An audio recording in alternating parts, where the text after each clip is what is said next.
கொஞ்சம்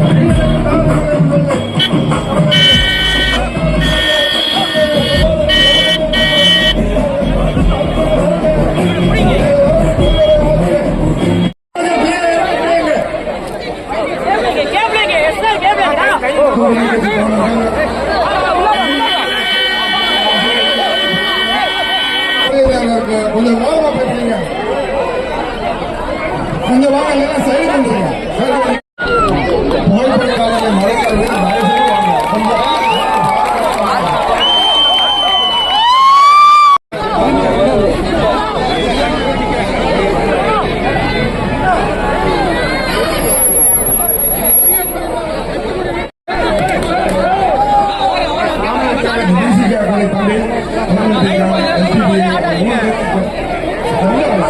உங்களுடைய அன்பான வரவேற்புக்கு என்னுடைய மனமார்ந்த நன்றியை தெரிவித்துக் கொள்கிறேன்.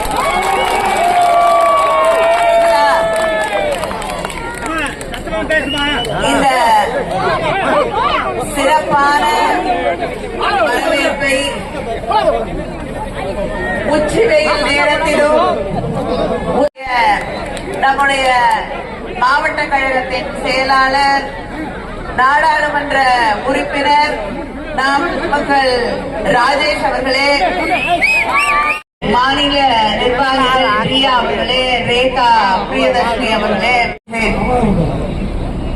இத்தனை பேர் இந்த நேரத்துல கூட இந்த வெயில்ல இவ்வளவு பேரை பார்க்கும் பொழுது நம்முடைய நாமக்கல் ராணி அவர்களுடைய வெற்றி என்பது தெளிவாக தெரிகிறது. நம்முடைய ராணி அவர்கள் நம்முடைய மகளிர் அணியுடைய தொண்டர் அணியின் செயலாளராக மிக சிறப்பாக செயல்பட்டுக் கொண்டிருக்கக்கூடிய ஒருவர். தமிழ்நாடு முழுவதும் இருக்கக்கூடிய சகோதரிகளை ஒருங்கிணைத்து செயல்பட்டுக் கொண்டிருக்கக்கூடியவர். அதே போல உங்களோடு தொடர்ந்து பயணம் செய்து கொண்டிருக்கக்கூடியவர். உங்களுக்கு எந்த பிரச்சனை என்றாலும் உங்களோடு நின்று உங்களுக்காக வாதிடக்கூடிய ஒருவர். அது மட்டும் இல்ல, யாரா இருந்தாலும் ராணிய பார்த்தா கொஞ்சம் பயப்படுவாங்க இல்லையா? அதனால உங்களுக்கு எந்த பிரச்சனைனாலும் ராணிய கூப்பிட்டீங்கன்னா அவங்க வந்து வராங்கன்னு தெரிஞ்சாலே அந்த பிரச்சனையெல்லாம் உங்களுக்கு சரி செய்து தந்துவிடக்கூடிய ஒருவரைத்தான் நம்முடைய முதலமைச்சர் அண்ணன் தளபதி அவர்கள் தேர்ந்தெடுத்து உங்கள் கைகளிலே ஒப்படைத்திருக்கிறார்கள். நாங்கெல்லாம் கூட மகளிர் அணியில ஏதாவது ஒரு கூட்டத்துல வழி வேணும், இல்லைன்னா யாரையாவது 2 கேள்வி கேட்கணும்னா ராணியை தான் கூப்பிடுவோம். அதனால உங்களுக்காக நம்முடைய முதலமைச்சர் அவர்கள் நீங்க கேட்கறதுக்கு முன்னாடியே எல்லாத்தையும் செய்து கொடுத்து விடுவார்கள். ஆனாலும் உங்களுக்காக பேசக்கூடிய, உங்களுக்காக வாதிடக்கூடிய, உங்களுக்காக உங்களோடு நிற்கக்கூடிய ஒருவரை உங்களுக்காக நம்முடைய முதலமைச்சர் அண்ணன் தளபதி அவர்கள் இந்த தொகுதியிலே வேட்பாளராக நிறுத்தி இருக்கிறார்கள். இந்த நாமக்கல் தொகுதியில இங்க இருக்கக்கூடிய சகோதரிகளுக்கு, சகோதரர்களுக்கு சொல்லிக் கொள்ள விரும்புகிறேன், முதலாக நிறுத்தப்பட்டிருக்கக்கூடிய பெண் வேட்பாளர் நம்முடைய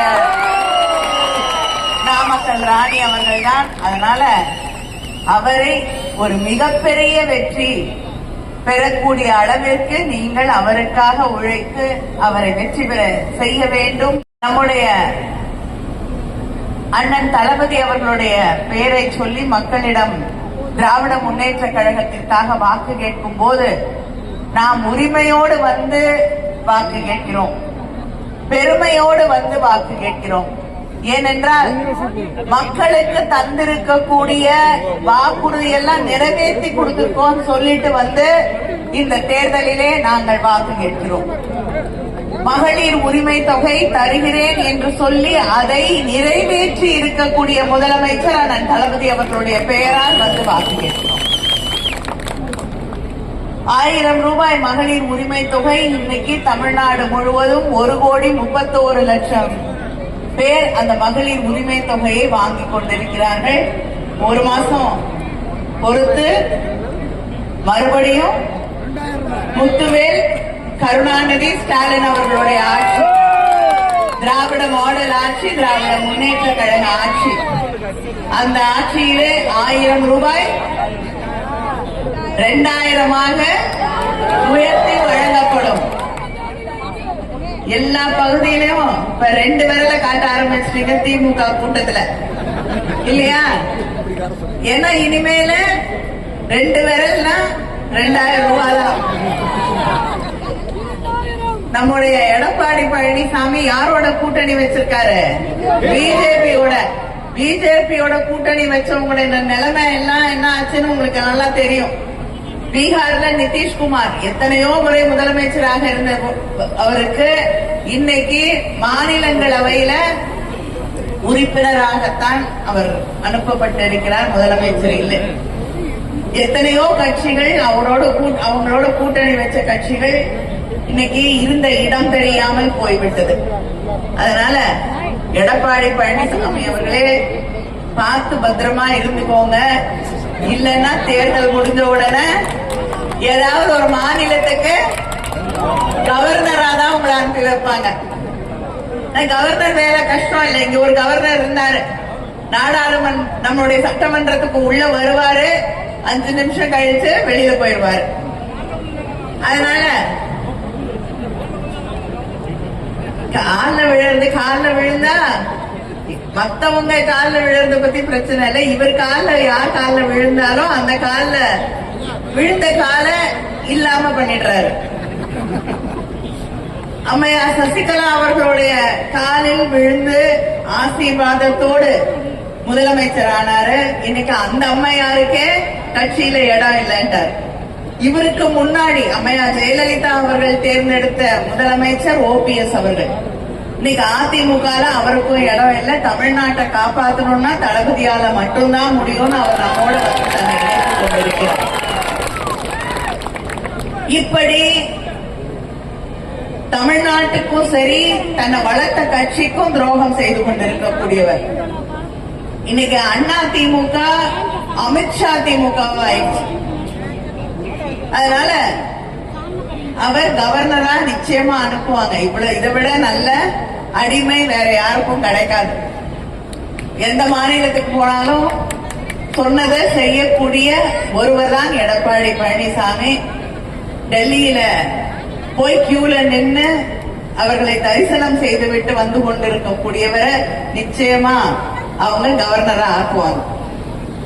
ஏன்னா இங்க வேலை இல்லைல்ல, தமிழ்நாட்டில் இனி அவருக்கு வேலை இல்லை. தமிழ்நாட்டு மக்கள் அவருக்கு சரியான பாடத்தை போட்டுவார்கள். தேர்தல் பயம் அப்படிங்கிறது போய் இன்னைக்கு அவருக்கு தேர்தல் ஜுரம் வந்துருச்சு. அதனாலதான் என்ன பேசுறோம்னு தெரியாம முதலமைச்சரை என்ன வேணாலும் பேசலாம்னு சொல்லி இன்னைக்கு பேசிக்கிட்டு இருக்காரு. அவர் சொல்றதை நான் திருப்பி கூட சொல்ல விரும்பல. அவ்வளவு கீழ்த்தரமாக தான் இன்னைக்கு தமிழ்நாட்டுடைய எதிர்கட்சி தலைவராக இருக்கிறோம்.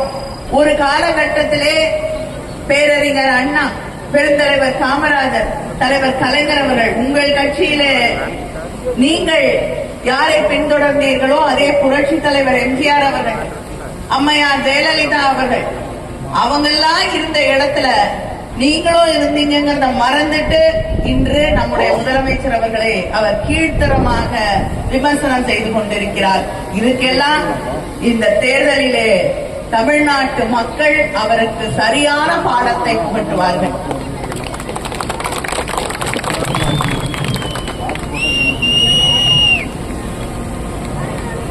நன்றி.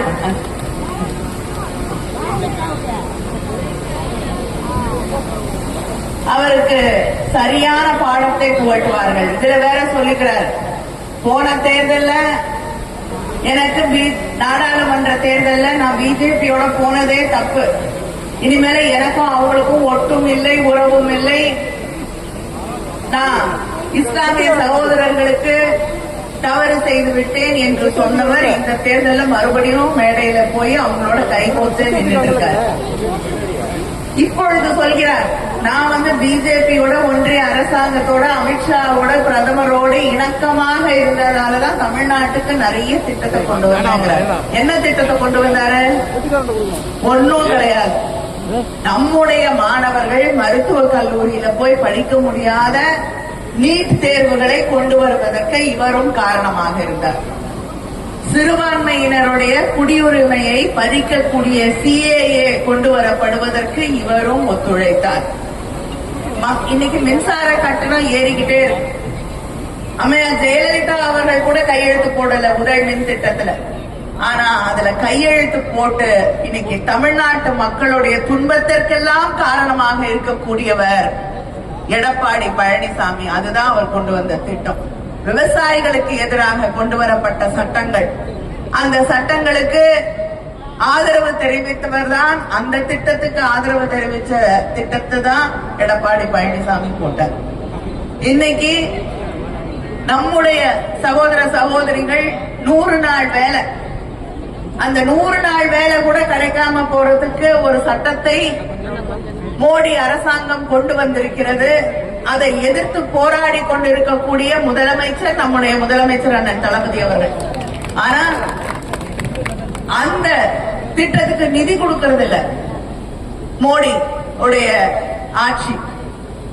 அதை எதிர்த்து கேள்வி கேட்காம அந்த சட்டத்திற்கும் ஆதரவு தெரிவித்தவர் எடப்பாடி பழனிசாமி. இதுதான் அவர் தமிழ்நாட்டுக்கு செய்திருக்கக்கூடிய திட்டங்கள், தமிழ்நாட்டுக்கு செய்திருக்கக்கூடிய துரோகங்களை நீங்க அடுக்கிக்கிட்டே போலாம். அப்படிப்பட்ட ஒருவர் இந்த தேர்தல்ல திடீர்னு தேர்தல் நேரத்துல நாடாளுமன்ற கூட்டத்தொடர்லாம் முடிஞ்சிருச்சு. முடிஞ்ச பிறகு மறுபடியும் 3 நாள் தேர்தலுக்கு நடுவுல கூட்டத்தொடர் வைக்கிறோம் என்று ஒன்றிய அரசாங்கம் பிஜேபி அழைக்குது. எல்லா எதிர்கட்சி தலைவர்களும் இன்னும் ஒரு 10 நாள் கழிச்சு வச்சுக்கோங்கிறாங்க. எதுக்காக இந்த கூட்டத்தொடர்? பெண்களுக்கான இடஒதுக்கீட்டை கொடுக்கிறேன், ஆனா அதுக்காக எண்ணிக்கையை அங்க இருக்கக்கூடிய நாடாளுமன்றங்களிலே சட்டமன்றங்களில் இருக்கக்கூடிய எண்ணிக்கையை அதிகரித்து கொடுக்கிறேன் என்கிறார்கள். நம்ம என்ன சொல்றோம்? இருக்கிற எண்ணிக்கையில கொடுங்க. ஆனா அவங்க எண்ணிக்கை அதிகரிக்கிறாங்க. அப்படி அதிகரிக்கும் போது தமிழ்நாடு பாதிக்கப்படுமா? நம்மை போல மக்கள் தொகையை கட்டுப்படுத்தி இருக்கக்கூடிய முன்னேறிய மாநிலங்கள் பாதிக்கப்படுமா? அப்படிங்கிறது தான் நம்முடைய கேள்வி. அதுக்கு எந்த தெளிவான பதிலும் இல்லை. இன்னைக்கு 39 பேர் இருக்கோம் தமிழ்நாட்டில இருந்து. நாளை இவங்க இந்த தொகுதி மறுசீரமைப்பை கொண்டு வந்து தமிழ்நாட்டில் இருக்கக்கூடிய தொகுதிகளை குறைச்சிருவாங்களா, இல்லைன்னா அதிகரிக்கிறேன்னு சொல்லிட்டு மற்ற மாநிலங்களுக்கு இன்னும் அதிகமாக அதிகரிச்சு நமக்கு குறைவாக அதிகரிச்சு நம்ம நாளைக்கு போய் நாடாளுமன்றத்துல பேசும்போது நம்முடைய குரலுக்கு எண்ணிக்கை அதிகமா இருந்தாதான் நம்ம சொல்றதை கேட்பாங்க. அந்த எண்ணிக்கையை குறைச்சிட்டீங்கன்னா நம்ம சொல்லக்கூடிய கருத்துக்களுக்கு நமக்கு ஓட்டு இருக்காது, போதிய ஓட்டு இருக்காது. நம்ம இல்லாமையே அவங்க எதை வேணாலும் பாஸ் பண்ணிட்டு போயிடலாம். தமிழ்நாட்டுக்கு எதிரான திட்டங்களை எல்லாம் கொண்டு வரலாம். அப்படி ஒரு நிலை வந்து விடக்கூடாது என்பதற்காக எதிர்கட்சிகள் கேள்வி கேட்கிறது. தொடர்ந்து நம்முடைய முதலமைச்சர் கேள்வி கேட்கிறார், தமிழ்நாட்டுடைய உரிமைகளை விட்டுக் கொடுக்க கூடாது. அதுக்கும் எடப்பாடி கேள்வி கேட்கிறாரு. இந்த தேர்தல் நேரத்துல இதையும் பேசுறீங்க? அதான் அமித்ஷா சொல்லிட்டாரு நீங்க பாதிக்கப்பட மாட்டீங்கன்னு. நான் கேட்கிறேன், அமித்ஷாவுடைய வாக்கு உங்களுக்கு வேணா தெய்வ வாக்காக இருக்கலாம், அதை மீறி வேற எதுவுமே இல்லை. ஏன்னா இன்னைக்கு அண்ணா திமுக அமித்ஷா திமுக மாறிடுச்சு. உங்களுக்கு என்ன வேணுமோ வாங்கிக்கலாம், நாங்க கொடுக்கறத வாங்கணும்னு. உங்களுக்கு எது தேவையோ, உங்களுக்கு ஃப்ரிட்ஜ் வேணும்னா ஃப்ரிட்ஜ் வாங்கலாம், வாஷிங் மெஷின்னா வாஷிங் மெஷின் வாங்கலாம். இதெல்லாம் வேணாம், நான் கிரைண்டர் வாங்க போறேன் அப்படின்னா அதை வாங்கலாம். உங்களுக்கு எது தேவை என்று தேர்ந்தெடுத்து வாங்கக்கூடிய உரிமையை தரக்கூடியவர் தான் நம்முடைய முதலமைச்சர் அண்ணன் தளபதி அவர்கள். லேப்டாப்களை அந்த திட்டத்தையே நிறுத்தினது எடப்பாடி பழனிசாமி. மறுபடியும் அதை கொண்டு வந்து இன்னைக்கு அந்த இளைஞர்களுக்கு அடுத்த 5 ஆண்டுகளிலே 35 லட்சம் இளைஞர்களுக்கு, இளம் பெண்களுக்கு லேப்டாப்புகள் வழங்கப்படும் என்று அறிவித்திருக்கக்கூடிய முதலமைச்சர் நம்முடைய முதலமைச்சரான தளபதி அவர்கள் காலை உணவு திட்டம் 5வது வரைக்கும் இருக்கக்கூடிய மாணவர்களுக்கு இன்னைக்கு வழங்கப்படுகிறது. ஆட்சிக்கு வந்தவுடன் அது 8வது வகுப்பு வரை உயர்த்தி வழங்கப்படும். சுய உதவி குழுக்களிலே இருக்கக்கூடிய சகோதரிகளுக்கு எந்த விதமான பிடித்தமும் இல்லாம உங்ககிட்ட வந்து இதுக்கு அடமானமா வீட்டை கொடுங்க நிலத்தை கொடுங்கன்னு எதையும் கேட்காம கடன் மானியத்தோடு கூடிய 5 லட்சம் ரூபாய் கடன் வழங்கப்படும். நீங்க சுயமா தொழில் தொடங்குவதற்கு. கேட்டுதா? மீண்டும் ஒரு வாய்ப்பை நீங்கள் வழங்க வேண்டும் என்று உங்களை எல்லாம் கேட்டுக்கொள்கிறேன். நம்முடைய முதல்